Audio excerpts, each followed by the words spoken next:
Yeah, so good afternoon. It's this talk is about migrating multilingual content to Drupal 8, and it will also talk about some of the basics of migrating stuff to Drupal 8. So let's get started. I'm Jigar, and that's my dog Ryder. And I'm a Drupal developer at Evolving Web. I've been working on PHP since 2008. And I started working on Drupal back in 2012-13. And you can find me on various networks like Drupal.org and stuff as Jigar Caesar. And the slides are on this URL if anybody is interested to follow along or download maybe for future reference. And these are some of our clients we've worked for at Evolving Web. So U15, Linux Foundation. And let's jump to the talk. So what's this talk about? This talk has a brief introduction to the migrations, what they do and the basics that one needs to know about ABCs. And then we have what's so special about migrating translated content. So this is basically about migrating translated content. So that's where I discuss how we go about that and what's so special about translated content as such. And then we focus on migrating content, translated content from Drupal 7 to Drupal 8. And we discuss two cases. The first one is where the Drupal 7 site uses the content translation module, which comes with the core, to do the translations. We migrate them to Drupal 8. How do we go about that? And as a second part, we also cover how to do the other way of translations. Like in Drupal 7, we have two popular ways of doing translations. So the other one is using the entity translation module, which basically deals with field level migrations. And so we'll talk about that. And lastly, to conclude, I'll give some pointers. We'll see some pointers for dealing with other entities like taxonomy terms, users, and maybe some other custom entities. I can remember one football ground entity from a project I did. So let's get started. So introductions to migrations. What do migrations do and why are they important? Migrate API it helps us migrate data, as the name suggests, from a given source to a given destination. So say the client gives us a bunch of CSV or JSON files and tells us hey, you have to make content from this node or taxonomy terms. So we use migration in that kind of a scenario to make our life easier. So what migrate does, one of the things which it does in background, earlier I used to do make a batch API thing with my own module and read the CSV file manually line by line and then move them, create nodes save. So then I realized that Migrate API is much better because it maintains a map between the source and the destination so that if the source changes, the destination can be updated. If you want to get rid of all the content which has been imported during a migration, we can do a migrate rollback and everything would be deleted. So it's it has more advanced things which if we want, we can recreate them, but why reinvent the wheel? Because the migrate module is quite useful, and in Drupal 8, it has become really easy to use it as compared to Drupal 7. So the last point says provides a framework so that we can focus on the data that we want to migrate instead of trying to figure out a way how to deal with migrations. And so that's basically what the Migrate API does, and it's quite helpful. So, example usages. When can we use it? Like I said, if we have a bunch of CSV, JSON, or XML, or other encoding type, other type of files, we can easily migrate them to Drupal 8 using some of the ready-made plugins, source plugins, or maybe we can write our own custom plugin if it's not standard data format. And we can also use it for migrating entities from older versions of Drupal, like Drupal 5, 6, 7. 6 and 7 are supported out of the box, but 5 we can write something because we're programmers, so we can do everything. And we can migrate those things into Drupal 8 and import data from other content management systems like WordPress. Like maybe if we have a client who has a WordPress site or a Joomla, maybe something else, and they want to move to Drupal. So we can write custom migrations, or there are even modules available. If I'm not sure, but there must be some modules. There's always a module for that. So we can migrate WordPress posts and comments into Drupal and create Drupal nodes from that. And import data from, that's basically a joke, but I'm not good at jokes. So I'll move on to the next slide. Migrations in Drupal 8. So migrations in Drupal 8 have become a bit simpler. Earlier, we used to write like PHP classes to implement migrations, and now in Drupal 8, we write basically YAML files. Everything is YAML and more YAML. So usually, we define a custom module, which is optional, but usually we do that. And we have a bunch of YAML files in that module in the config/install directory, which then get imported into the system configuration when we install the module. And the migrations get recognized by the system, and then we can run them. But as for now, we do not have any UI for running the migrations, like we used to have in Drupal 7, that cool little progress bar. And I really love progress bars. So I feel a bit bad when they don't have that like really cool animated progress bar they came up with in Drupal 8. So, but it's okay. We can use drush. Like we have some basic commands like drush migrate status, MS for short, for seeing the status of various migrations, like how many nodes are imported, how many are pending, all that. And then migrate import for actually importing the data from source into Drupal and creating the nodes or taxonomy terms or whatever it be. And migrate rollback. There are also some other commands like migrate field source and migrate reset status, but we have documentation for that. But basically, these three are the ones which we usually use. And we have some other parameters which we can use with them to like execute only the migrations which belong to a particular group. So if we have, like we are migrating nodes, we are migrating users, so we can group all the user migrations as a user group maybe. So we can do drush migrate, oops. Okay, so it's power settings, I guess. Okay, so drush migrate status, and you specify the group user. So we only see the do stuff for only one group. And we can also have tags and do things for only the migrations which have that particular tag, and so on. And this update parameter is very useful. I mentioned it because I really find it useful. So if we have imported something and the source changes, so if we do drush migrate import with -- update, and it will update the records which were already imported before. And if the record is new, then it gets created. So that's cool. And okay, so now the basics of defining a migration. How many of you have written a migration in Drupal 8? Yeah, and this slideshow would not have been possible without Dave's help there. So thanks, Dave. And okay, so in Drupal 8, as I said, we write YAML files for creating migrations, defining migrations. I usually think of these YAML files as they have 4 chunks of code, like 4 parts. The first one is the metadata, where we basically tell the Migrate API, this migration has the ID program data. Then we give it a name, human readable name. And then we have a description for it, where we add some more words to explain what it does.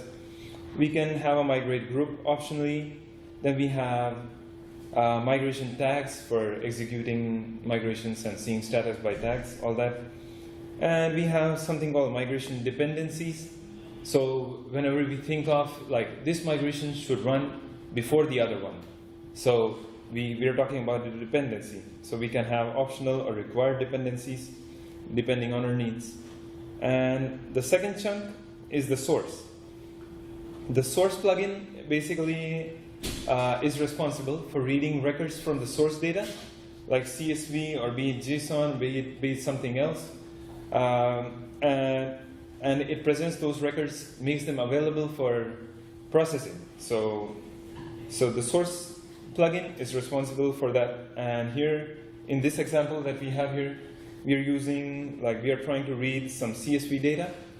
So we are using the plugin equals CSV, and we specify a path for the CSV file. So that CSV gets read, and we get row by row the things. And every source plugin has its own set of special parameters. Like the CSV plugin has header row count. So if you have one header row, like the headings for the columns, you can skip them by setting the header row count. And okay, so one of the important things here in the source is the keys, or some plugins even call it IDs. So what it basically does is tells the Migrate API that every record on the source can be individually identified uniquely but with the help of these keys. So in this example, we have only one key, ID. So the ID column of the CSV identifies each row uniquely. So say we have more than one key, like a composite key kind of a situation, we can add more here. But the thing is, we have to be, some plugins call it IDs. I don't know why they have different names, but some have keys, some have IDs, so we have to be careful about defining them, because without them, the migrations break. You'll get an error saying unable to access or something like that. And okay, so apart from that, we see constants down here, which is very useful, and I thought I will discuss it because I find many tutorials not using that. So instead, they use the default value plugin. So we'll jump to that. For now, we'll take a look at this constants, which has UID root, and now we'll discuss what that's about. So we got the source, the data is being read. So now what do we do with the data? So the process part of the YAML file tells the Migrate API exactly what to do with the data. So here in this example, we are assigning the heading column of the CSV file to the title property of the node that we are trying to create. So we have title equals heading. It's a simple copy paste from heading to the title property. So it's simple. Then in the second one, since the source data didn't have, in this case, any user ID column or something, so I wanted all the data to be imported such that it would appear as if the root user created it. I wanted root to own the nodes. So since we knew we were going to use a fixed value, I defined a constant saying UID1. And here I assigned that constant to UID. So whenever it gets to UID, it will copy that constant instead of looking up some source column or something. So this is fast. Most of the tutorials use, even I used to use, default underscore value plugin, but it's basically for a different purpose. It's like when source has a column, but we are not sure it will always have a value. So in that case, we can use a default value thing. So it's like is set or in PHP. So it's a bit different. Okay, and we can use, it's not always as simple as copying a value into the destination entity we are trying to create.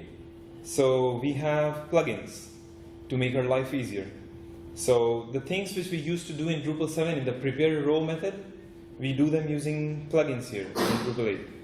So for this example, I assume there's say a published column in the source which has values like yes or no. So first I pass them through a callback to get them into lowercase, and then we call the second plugin to map the yes values to 1 and no values to 0. So this we can add more plugins. We can have one, and so this is very useful. When we can chain plugins like this. to massage the values before, like, massage is the term they use. Okay, so now we process the values, but what do we do with the processed values? We need a destination plugin to store the data which we created during the processes. And in this case, I wanted to create like node entities from the CSV records. So I used the refer to the entity destination plugin. And what the entity colon node says here is I want to create node entities from the source records. And the default bundle is like saying, okay, I don't want any like ordinary kind of a node, I want a program node specifically. So unless I specify otherwise during the process, program nodes will be created. Okay, so this is basically the structure anatomy, okay, of the migration definitions in Drupal 8, which is quite simpler than Drupal 7 in my opinion. And now we jump to multilingual migrations. Migraciones multilingües. And so, like I discussed, multi-language migrations are a bit different because they involve two steps. So first, we go about migrating only the things which are not translations, like the base data. Say in Drupal 7 you have a node, you created that node in English first, and then you created translations. So the ones which came first, we import them first as base nodes in Drupal 8. And once that is done, we create another migration which reads the translations from the source, be it like a Drupal 7 database or CSV or whatever. So the second step usually involves reading the translations and attaching those translations as translations to the Drupal 8 nodes.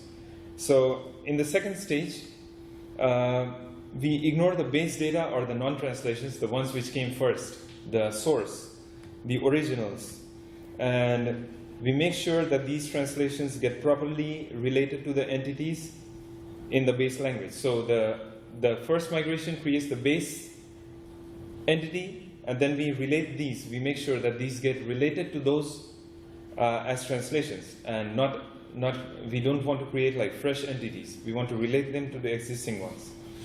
And lastly, we use migration dependencies to make sure that the base migration gets run first and the translations migration runs next. So we set up a dependency so that the base migration gets run first. So these are basically the differences while we are handling like multi-language migrations. So what's so special about migrating multi-language content from Drupal 7 to Drupal 8? In Drupal 7, we had more than one ways to translate entities. One way was the core way of doing things, the content translation module. What it used to do is create a separate node for every translation that we used to create. So say for example, we created a node, German Shepherd Dog, node ID 1. So now when we create a translation, it will create a node ID 2 and relate it to the node ID 1, and in a way, we'll take a look at that, to say that it's a translation of node 1. So that's basically creating one node per language, per content. So in Drupal 8.3, core now has support for migrating these content translations out of the box. So we don't have to like create a custom source plugin or anything. Life is easier. And the other way of translating things in Drupal 7 was using the entity translation module, which is basically the way translations get handled in Drupal 8. Translations happen in the field level. So we create a node called German Shepherd Dog. It gets the ID 1. Then we create a translation. We don't get a new node. The translations get saved at the field level, and so we have one node ID, and that's better. So unfortunately, we do not have any out-of-the-box solution for this in Drupal 8.3 yet, 8 in general, yeah? Well, I tried a module that's supposed to convert like old sites, legacy sites that have used the content translation, different node IDs. They're supposed to, that's for Drupal 7, it's supposed to convert everything to entity translation, like a miracle. But then if you try to migrate the contents in Drupal 8, you'll have a string of errors, especially for older sites. Okay. So my experience was not very positive with that, but I know there's a module for that. It's supposed to pre-process everything before you migrate to Drupal 8, but okay. I don't remember the name of that module. Okay, I've tried like the Drupal migrate _ Drupal module, which comes with the D7 _ node plugin, source plugin, and I found it to work like right. Ever since like Drupal 8.3, they made some changes to handle translations. I'll come to that in a few slides. So for now, entity translations do not get handled out of the box. So we have to create a separate like source plugin and do some magic ourselves. As programmers, we are magicians. So now, first we'll discuss the easy thing, how to handle the content translations, the core way of translating. So here's an extract from the node table, the thing which I was talking about. The first record is node ID 20, title is in English, language is English, and when I created the translation, I got one more record, node 21. Language is French, and the title is in French. And when I created a Spanish translation, I get one more record. So 3 nodes, one for each translation, each language version. So this can be handled like with 2 migrations as usual. For multilingual, we usually have 2. The first one, we translate the non-translations, migrate the non-translations, the base ones. So in this case, we use the plugin D7 _ node, and which, since Drupal 8.3, like I mentioned, supports content type migration, content translation migration. And we specify node _ type as article, so that we read only article type nodes from the Drupal 7 database.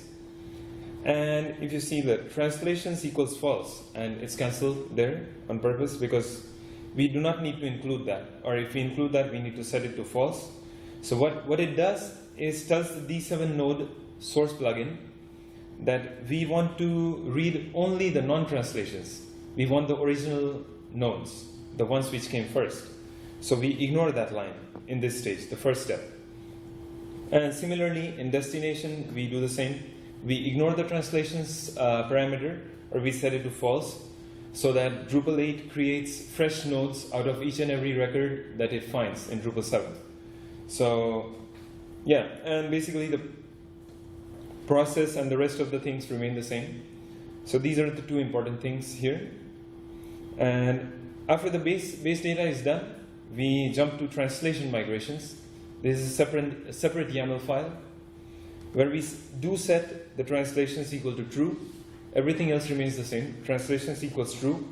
In destination as well, translation equals true, which tells Drupal that you don't need to create new nodes for every record. We just want to attach these as translations to existing nodes. So, which brings us to the next question. Like, what is the node to which we want to attach these translations? So that's why we specify this node ID, NID process. Usually we don't have NID in our migrations because node IDs are auto-increment, they get generated automatically. So here we do specify it because we want to do a migration lookup and tell Drupal to attach these translations to the nodes which got migrated during the base migration, which we looked at in the previous slide. So this is very important.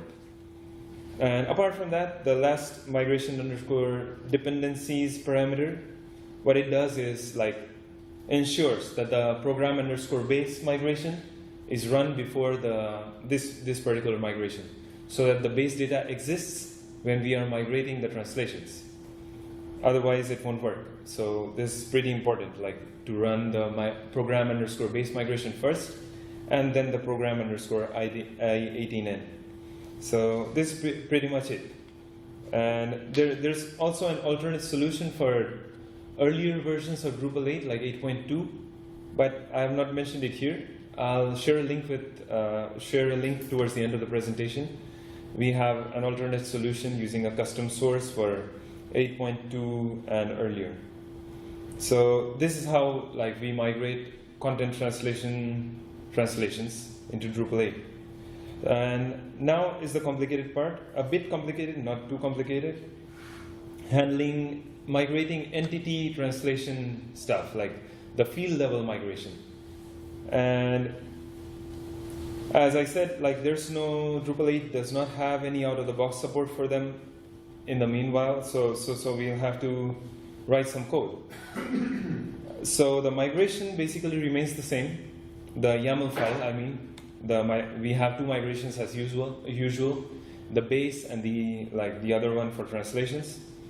But we need to override the source plugin to make sure that the translations true or false, that parameter works correctly. And the entity translation module stores a registry of all the translations that are going on in a separate table called entity_translation. So we need to take that into consideration during this stage. And otherwise things won't work. And we also need to make some minor changes to some of the methods in the source plugin to make sure field data is loaded in the correct language, the language of the row. So we'll jump to code now. First, take a look at an extract from the entity translation table. So basically, I did the same thing to this time with the entity translation module in Drupal 7. I created a node in English. So we got this first line here, which says entity type node, entity ID 1, language English, and source is blank, which means is the original. And the second row, when I created the translation in Spanish, I got entity type node, entity ID 1, language ES for Español, and source is English, which means I created this translation from an English node. So similarly, I got one for French, and this is how it maintains a record of all the translations that goes on. And there's another table, the field data table. So that's where the translation goes on. So here we have entity ID 1, which represents the node. I cut off some columns because I didn't have enough space to fit them all in. And the language is English. This is where I created the original node, Lernian Hydra. And then when I translated it, so I got the Spanish version of it, Hydra de Lerna. And similarly for French, I got one. So this is how they work. But in the node table, we only get one node with NID 1. So how do we go about this? We create a source plugin. I named it a bit like a lengthy name. Dave and I discussed about the name. Yeah. So D7 node entity translation. So this source plugin extends the D7 node, Drupal 7 node, a source node plugin, which comes with the migrate_Drupal module, which is a part of the core. So I extend that, and this is the primary function that we override. So the handle translations method, what it does is takes an SQL query, which in turn is prepared by another method called query. And this handle translations method takes a look at the configuration, like if you see towards the last two lines, configuration translations. So what it does is, if translations is true, it only modifies the query so that it only reads the translations. And if it's false, then it only reads the base, non-translation data. So this is very important for the translations true-false parameter to work. And apart from that, if you see above that, we have query join entity translation, ET. So all that is for taking the entity translation table into consideration. Because if we use the entity translation module, translation goes on, various things happen, we saw the tables, which do not get considered by the default D7 node source plugin. So we might override this method. We make a bunch of other changes as well. These are the most important, but in the GitHub repo that I'll share later, we have the entire working code. Apart from that, we override one more method, which is called the get IDs method. Like I discussed, IDs are very important because that's what tells Migrate API, helps Migrate API recognize each record individually. So as we saw the database tables, the English version of the node had the ID 1, or maybe 20, I don't remember. And similarly, for the Spanish translation, the node ID was the same. And for the French version as well, it was the same. So node ID on itself is not sufficient for recognizing rows individually in the source data. So here what we do with the help of that insertion that we do in the array, IDs language equal to type string, what we tell Migrate API that please use the language column of the ET table as an additional component of the key for recognizing the source records. So after this change, all the source records are recognized by a combination of node ID and language. So node ID 1, language English, makes a unique key. Then node ID 1, language ES, makes a unique key. So that's how we get it to recognize all the rows individually. And so this for that. And after that, we also make some minor changes to prepare row and get field values methods, because by default, when we are working with entity translations, they usually end up reading only the field values, if I remember correctly, only ended up reading the field values in the original language, but which is not good. So I had to override these two methods to consider the language of the row and load the field values in the correct language. So I basically added that $language that we see here. I added that parameter here so that it would read the field values in the correct language. And once we do this, things will start working. All we have to do is use this particular source plugin, D7 node entity translation plugin, and the migrations remain the same, the YAML files, and things get migrated. So that brings us to the next topic. I think we're approaching the end of the presentation. Migrating other entities. I'll share some pointers for other entity types, because nodes are not the only entity types. So we usually have to choose the correct source plugin. So if you're trying to migrate taxonomy terms, we need to use the correct one. For users, maybe there's one called D7_user. So we have to choose the source plugin correctly. And all the source plugins are for Drupal sources are inside the migrate_Drupal module, which comes with Drupal 8 core. So if we go to the SRC folder, we can find the various plugins which are available. And we then override the source plugin if it uses entity translation. So if there's a taxonomy which uses entity translation maybe, so we need to override and create a separate source. And set translations parameter to true when migrating. Yeah, the translations parameter is very important because it helps us ignore the translations when we are doing the base data migration. And when we set it to true, we are doing the translation migration. So it plays an important role. And to tell Migrate API, what are we migrating? Are we interested in the base data or the translations? And then we have, while migrating translations, we need to hook up the translations to the original entities which get created during the base migration. So we need to use the migration lookup plugin to make that work, like we did with the NID in the example. And and add a dependency so that the base data migration gets executed before the translation migration. So these are basically the steps, things that we need to consider. And if you want to learn more on migrations, we have these resources. The first two are the links to the GitHub repos, which contain the code, working code for the examples which I discussed during the presentation. And You can also read like more articles on migration on my company's website, on our company's website, evolvingweb.ca/blog. And our documentation on Drupal.org is not perfect yet, but it's really good. And we can also like sometimes reading the source, the plugin source code is also helpful to figure out what parameters it offers if it's not documented. And going through like Migrate Plus and Migrate Tools modules, it has been helpful to me, like because I ended up finding a bunch of process plugins which I didn't know existed. So I just went through the directory, and maybe it will be helpful to you as well.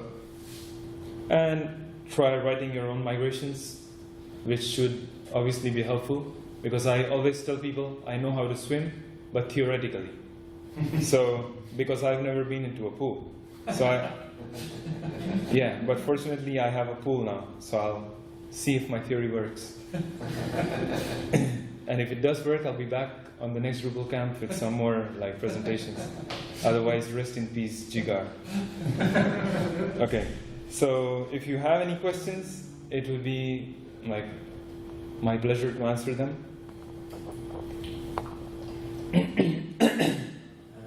What about migrating translations from Drupal 6 to Drupal 8? Is it similar from what you just showed, or is there? Yeah, nice question. Like Drupal 6, like I've even got this question for Drupal 5, but Drupal 6, it works out of the box. There's a plugin called d6_node, so you can use that. And as a matter of fact, on evolvingweb.ca/blog, the link I shared, I have an article exactly on that. So migrating translated content from Drupal 6 to Drupal 8 with examples.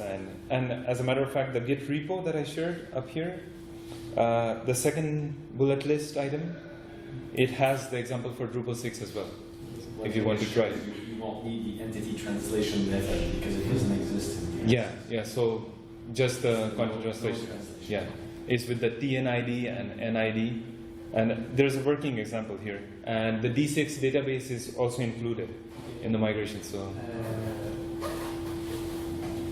I suppose it's like more complicated with the basics because of the CCK fields. Because they're not, are they? they are accounted for. In, Yeah. Yeah.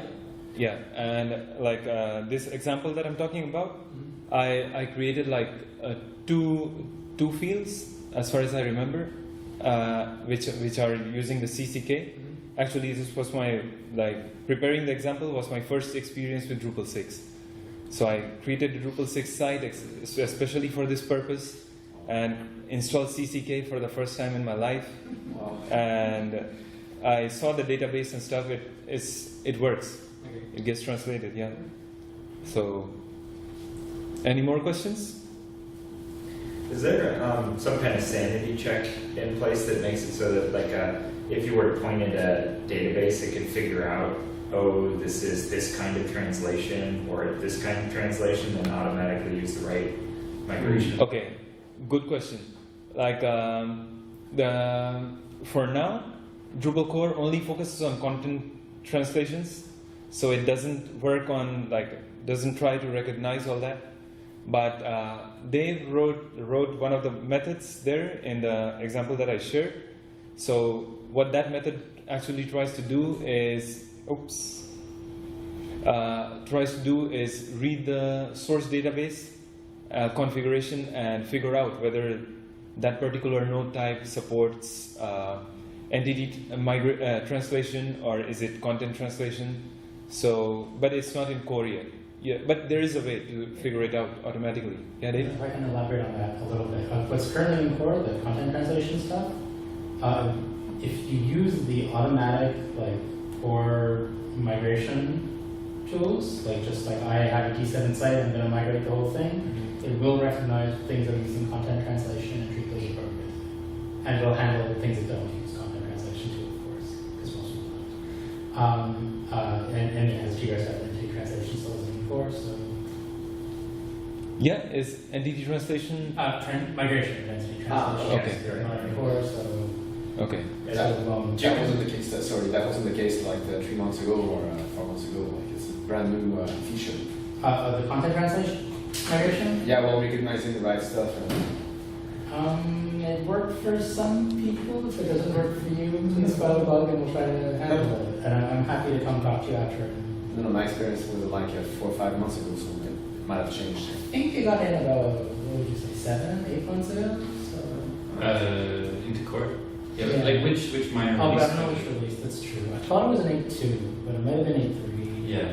I think it was 8.2 though, so it should have been it. Anyway, we'll see. In long term, is the intention to put entity translation migration in core? There's a bug for it, an issue. The intention is to do it, but the priority right now is making sure that people on D6 have an upgrade path, so most of the energy on migrate is going there. It doesn't mean we don't have people working on entity translation, but it just means that the people whose time is at a premium looking at like migrate criticals are looking at things that are marked critical, which are on the D6 path, not on the D7 path. So, any more questions?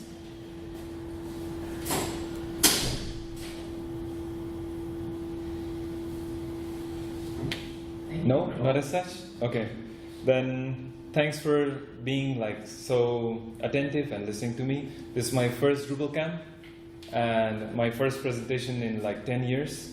So I'll leave you with a useless yet useful slide, which might prove to be life-saving. So I hope you enjoyed. Thanks.